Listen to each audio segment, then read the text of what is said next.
As with the previous video, this is a continuation of the Chapter 4 exercise for starting a new Revit MEP project.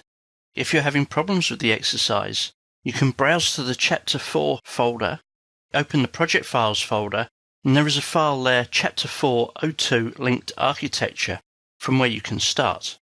Otherwise, carry on from where we left off. Our next task is to copy monitor the levels and grids from the architects file. As we have existing building elevations, scroll down in the project browser and open the north elevation. In this view, we can see the linked architecture file, and if I scroll in, we can see the levels that the architect created. Notice that the architect is using imperial units, while in my file I'm using metric.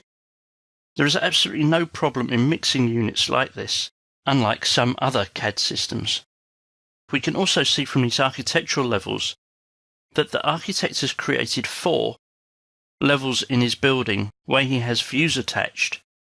These levels are the one with blue level heads. The black one, parapet, has no plan views associated with it. To copy monitor the levels, go to the Collaborate tab and click on Copy Monitor. We're going to select the linked architectural file. Notice how the ribbon changes. Here we can set options, copy, we can monitor if we already have existing levels or grids, and we can set coordination settings and batch copy.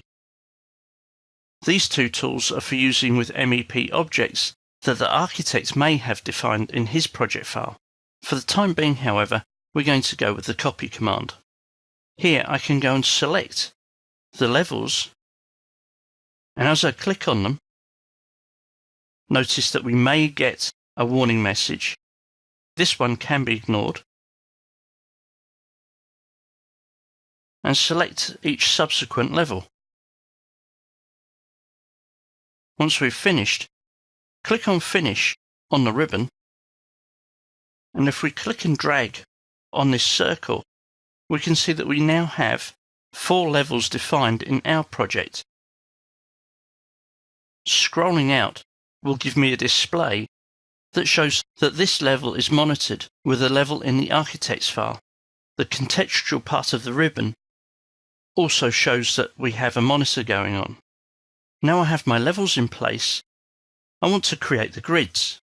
But to do this, I really need to have floor plans in place in my model. If you remember earlier, we deleted all the floor plans and levels out of our project, so I need to create new. From the View tab, click on Plan Views, click on Floor Plan, and then select the levels we wish to create floor plans for. Click on OK. This has now created the 4 floor plans, and if I scroll down in the project browser, we'll see them located under HVAC floor plans. Open the entry-level floor plan. At this point, I'm going to scroll in until I can see the entire building. I'm going to go to the Collaborate tab, click on Copy Monitor, and repeat the process I did earlier by selecting the link, clicking on the RVT link file, and click on Copy. In this view, there are quite a few building grids to copy.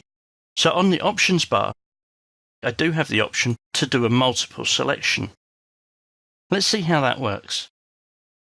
I'm going to create a crossing window across my entire floor plan. This selects everything, so the first thing I need to do is click on Filter Selection. In the filter box, I'm going to only select the building grids. Click on OK. Now here's the tricky part. When copy monitoring the levels, I clicked on Finish, but with the multiple copy command, I need to click Finish twice. Once on the options bar, and the second time back on the ribbon. So Finish once. Again, at this point, I'll ignore the warning message, but what I do want to do is click Finish again. But my ribbon has changed. To click on Finish to finish this command, I need to click on the Copy Monitor tab and now click on Finish. Let's see what's happened with the grids. If I select one of the grids and drag it out, you can see we have the same situation as we did with the levels.